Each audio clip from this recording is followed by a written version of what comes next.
ایک بادشاہ اپنے محل کی چھت پر ٹہل رہا تھا۔ ٹہلتے ٹہلتے اس کی نظر محل کے نزدیک گھر کی چھت پر پڑی، جس پر ایک بہت خوبصورت عورت کپڑے سکھا رہی تھی۔ بادشاہ نے اپنے ایک باندی کو بلا کر پوچھا، کس کی بیوی ہے یہ؟ باندی نے کہا، بادشاہ سلامت، یہ آپ کے غلام فیروز کی بیوی ہے۔ بادشاہ نیچے اترا۔ بادشاہ پر اس عورت کے حسن و جمال کا سحر سا چھا گیا تھا۔ اس نے فیروز کو بلایا۔ فیروز حاضر ہوا تو بادشاہ نے اس سے کہا، فیروز، ہمارا ایک کام ہے، ہمارا ایک خط فلاں ملک کے بادشاہ کو دے آؤ اور اس کا جواب بھی اس سے لے آنا۔ فیروز اس خط کو لے کر گھر واپس آ گیا، خط کو اپنے تکیے کے نیچے رکھ دیا، سفر کا سامان تیار کیا، رات گھر میں گزری اور صبح منزل مقصود پر روانہ ہو گیا۔ اس بات سے لاعلم کہ بادشاہ نے اس کے ساتھ کیا چال چلی ہے، ادھر جیسے ہی فیروز نظر سے اوجھل ہوا، بادشاہ چپکے سے فیروز کے گھر پہنچا اور آہستہ سے فیروز کے گھر کا دروازہ کھٹکھٹایا۔ فیروز کی بیوی نے کہا، کون ہے؟ بادشاہ نے کہا، میں بادشاہ ہوں، تمہارے شوہر کا مالک۔ تو اس نے دروازہ کھولا، بادشاہ اندر آ کر بیٹھا۔ فیروز کی بیوی نے حیران ہو کر کہا، آج بادشاہ سلامت یہاں ہمارے غریب خانے میں؟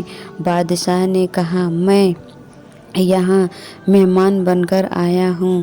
فیروز کی بیوی نے بادشاہ کا مطلب سمجھ کر کہا، میں اللہ کی پناہ چاہتی ہوں آپ کے اس طرح آنے سے، جس میں مجھے کوئی خیر نظر نہیں آ رہی ہے۔ بادشاہ نے غصے میں کہا، اے لڑکی، کیا کہہ رہی ہو تم؟ شاید تم نے مجھے پہچانا نہیں، میں بادشاہ ہوں، تمہارے شوہر کا مالک۔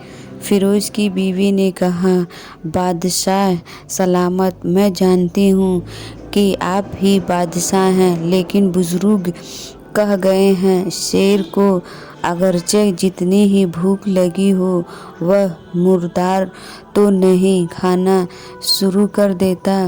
اور کہا، بادشاہ سلامت، تم اس کٹورے میں پانی پینے آئے ہو جس میں تمہارے کتے نے پانی پیا ہے۔ بادشاہ اس عورت کی بات سے بڑا شرمسار ہوا اور اس کو چھوڑ کر واپس چلا گیا، لیکن اپنے چپل وہیں بھول گیا۔ یہ سب تو بادشاہ کی طرف سے ہوا۔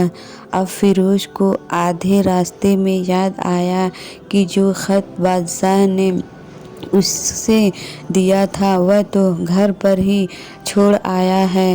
اس نے گھوڑے کو تیزی سے واپس موڑا اور اپنے گھر کی طرف روانہ ہوا۔ فیروز اپنے گھر پہنچا تو تکیے کے نیچے سے خط نکالتے وقت اس کی نظر پلنگ کے نیچے پڑے بادشاہ کے نعلین چپل پر پڑی، جو وہ جلدی ہی سے بھول گیا تھا۔ فیروز کا سر چکرا گیا اور وہ سمجھ گیا کہ بادشاہ نے اسے سفر پر صرف اس لیے بھیجا تاکہ وہ اپنا مطلب پورا کر لے۔ فیروز کسی کو کچھ بتائے بغیر چپ چاپ گھر سے نکلا۔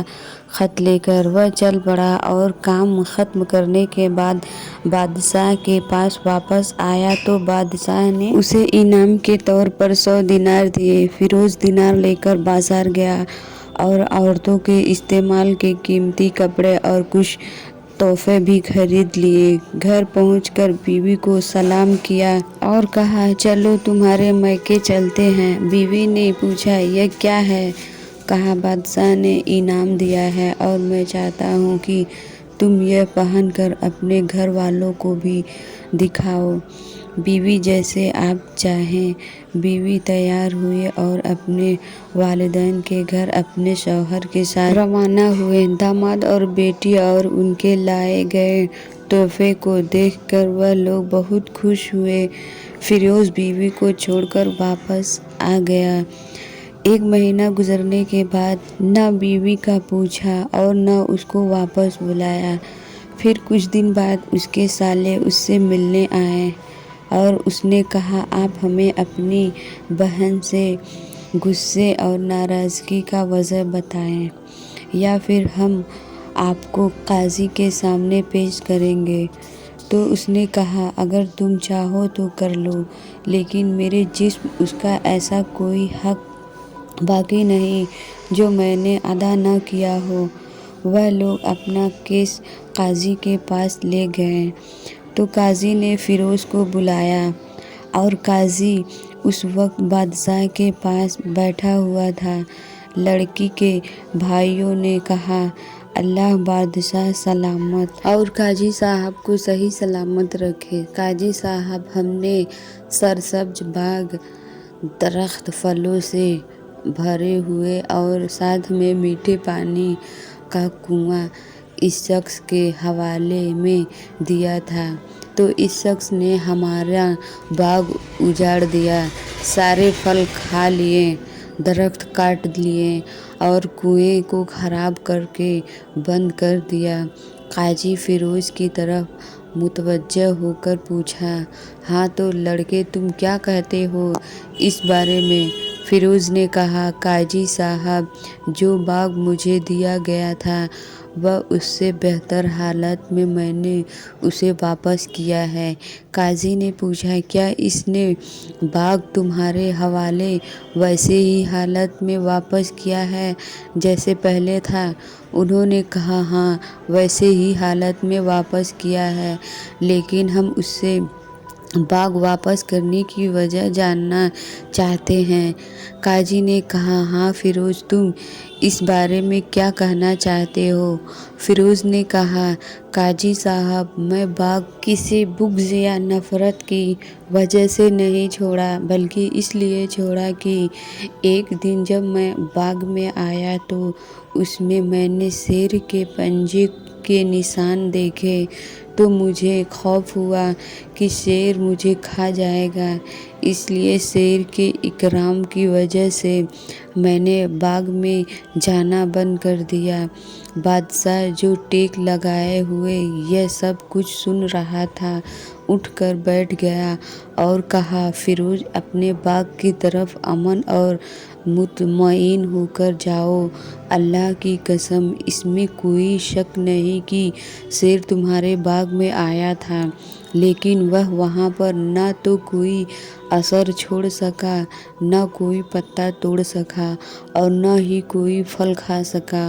وہ وہاں پر تھوڑی دیر رہا اور مایوس ہو کر لوٹ گیا، اور خدا کی قسم میں نے کبھی تمہارے جیسے باغ کے گرد لگے مضبوط دیواریں نہیں دیکھی۔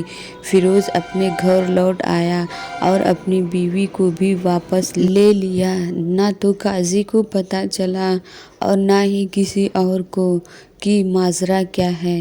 کیا خوب بہتر ہے اپنے اہل و عیال کے راز کو چھپانا کہ لوگوں کو پتہ نہ چلے، اپنے گھروں کے بھید کسی پر ظاہر نہ ہونے دینا۔